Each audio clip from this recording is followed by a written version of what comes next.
Welcome back, guys. This is part 2. So if you've missed part 1 on how I put these guys together and how, although this one's still drying, this is just with glitter, how I use texture paste to create these guys, please go and check out part 1. But what I'm going to do now is I'm going to use some water and a couple of distressing colours. So I've got Dusty Concord and Broken China, and then Bundled Sage and Crushed Olive. And I thought what I would do is we're going to kind of do a wash over each of these. So if I start with the lighter version, so I'm going to use the pearlescent piece. The other one's in like a gold. And I'm going to use quite a large brush, I think. It's probably, well, I don't know, inchworm, maybe an inch-ish, just a flat brush, nothing fancy. And I'm going to take, hopefully this will be in the picture. And which one did I say I was doing first? Oh yeah. So with the pearlescent one, I'm going to, what is that? With the pearlescent one, I'm going to use a Bundled Sage and then Crushed Olive. And all I'm going to do, just wondering if there's another way I can do this. Oh yes, hold on one second. I'm just going to grab a piece of paper. It's going to look a little weird for a second. Sorry guys. Oh, get off. So what I'm going to do is I'm actually going to put you probably can't see that at the moment. I'm just going to put this guy off to the side here, and kind of use this as a palette. I'm just going to check that you guys can see that. Yeah, so this is going to be where I will put my ink, and then I'll just use this, to watercolour over. Basically that's what I'm going to do. So I'm just going to splodge. That's the Crushed Olive, and then the Bundled Sage is there. I'm just going to use my spray bottle. Get that away.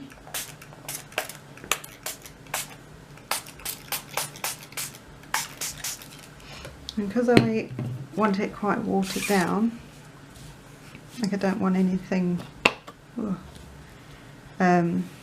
I want it quite watery. I don't want it to be too in your face. I'm just gonna kind of wash across. See how it's very pale. You can always add, remember that. Always add colour, you can't take it away. Right, and then we're going to get some of the darker, although I'm going to water it down again as well. I'm just going to come in this side, bring some of that in, and this will do. And when it's kind of like very watery sort of, it just adds a bit of a nice little background. Or maybe I shouldn't have done that. Experimentation going on here. Right, that's the first one done. And I know it looks a mess, but the embossed texture paste is going to resist the water on top of it and the colour on top of it, so you can, wipe it off. I'll show you what I mean. I grab, maybe not that. I just grab a good old towel, and just over the top of this, I'm just going to gently, in my case somewhat gently, just going to take some of the colour off. Well, it's not really the colour, it's the moisture off the top, and then you have this cool background. Which is very simple, obviously. I don't do anything else. Don't do anything but simple. Right, so I'm going to get rid of these colours. And I'm now going to come in with the second one. And now these colours are very strong.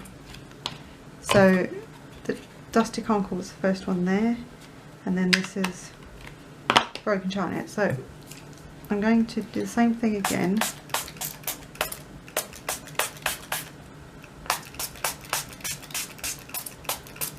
With quite a bit of water. And what I want to do, so obviously there's still got some green in it, the paintbrush. It's probably easier if you've got a pot of water, but you know, I'm winging it. What I'm going to do, I'm going to start with the lightest colour, which is the, believe it or not, going to be this colour. The Broken China. I'm just going to, again, I'm just doing a wash bit. Maybe this one I'll do kind of stripy.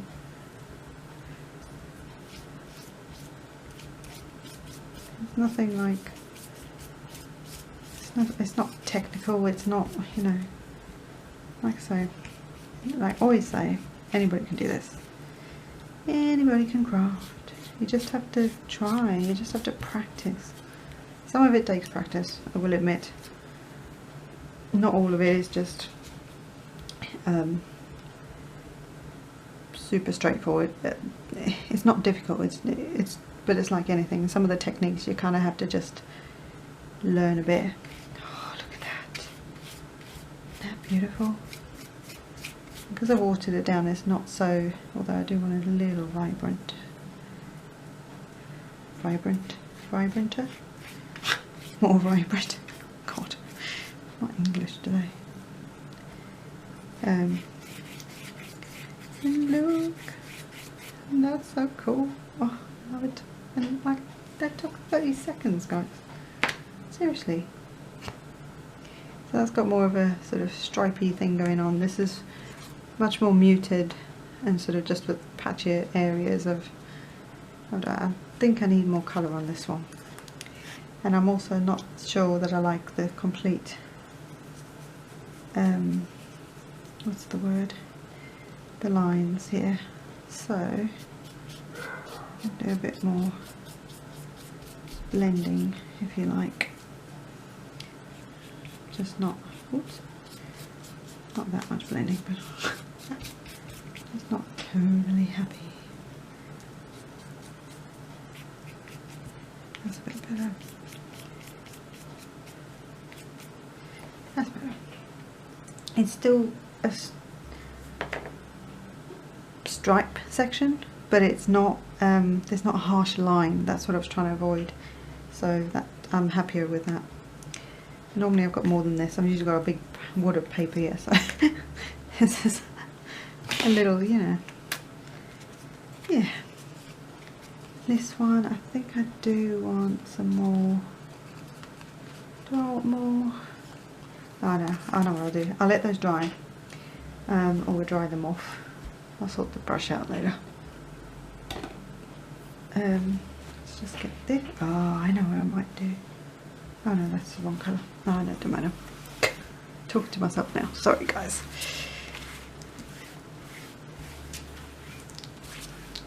Right, so that's done. Get this bit out of the way because it's obviously a bit of a mess. Need to kind of sort out this surface. Well, actually I could have just done it straight on here because this is just what's this stuff called? This is just, this background is just some really, really cheap vinyl that I just covered a piece. There's a piece on my desk. It's not actually on.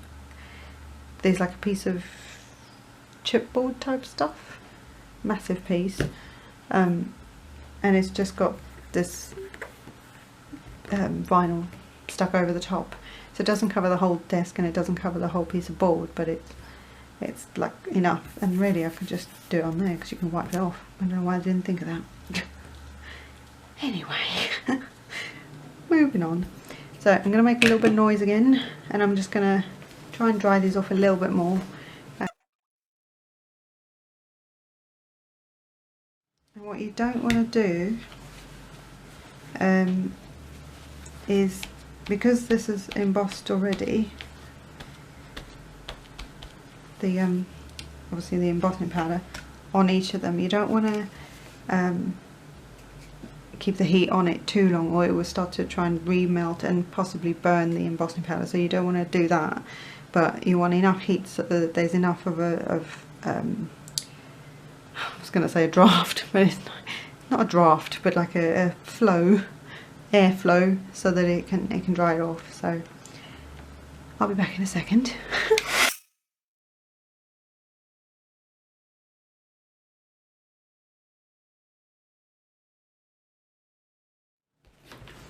Right, so these two, they're still a little bit damp, but that's not, you know, too bad. So I think what I'm going to do is, this one's quite wet still. What I might do is leave these overnight just to completely dry, and then see about making some cards for you tomorrow. I think I'm going to leave it there. So that's what you do after. You can do whatever you like, obviously, I'm not telling you what to do. But that's some ideas for you, that's the wording. Those are some ideas for you with texture paste and embossing powders. And of course I have this one, which I haven't obviously inked or anything yet, because this is the wet texture paste underneath and the glitter on the top. So I want that to completely dry before, which will probably take about, oh, I don't know how long it really takes, but I would leave it overnight, sort of, if you can 24 hours, great, but if you're a bit impatient, at least 12 hours. And it should be dry enough. I mean, if it's a thin enough layer of texture paste, you're probably going to be okay with a few hours. But you can also tell that it's not dry by the coldness of the back of the paper where the texture paste is, and the fact that it's still curled on the side. And you'll know that when you get used to it, and you sort of you can tell when there's an area that's still it's still actually wet. Yeah, so these are these three. I don't know if you can see it that way. These are these three. That's not even English. Well, it is English, but you know. Right, so Enchanted Gold embossing powder, and Broken China and Dusty Concord distress ink. This was a pearlescent embossing powder and bundled sage and crushed olive distress ink. And this was some, what is it called? Diamond glitter, which is a Daily Moore product. So there you go, guys. I will see you soon, and I will be back with cards that I will make with all three of these. Possibly would have already made the cards and then just show you what I've done, or I may just do a separate video for each one. I'm not sure, or I may do a sped up video. I don't know what I'm doing with it yet, but we'll see how this turns out, because I actually can't see what you guys have seen. So we'll see how that turned out. But hope you have a great day or an evening. What is it? It's evening here. It's early-ish. Have a great day or a great evening, and I will see you in the next video. Bye!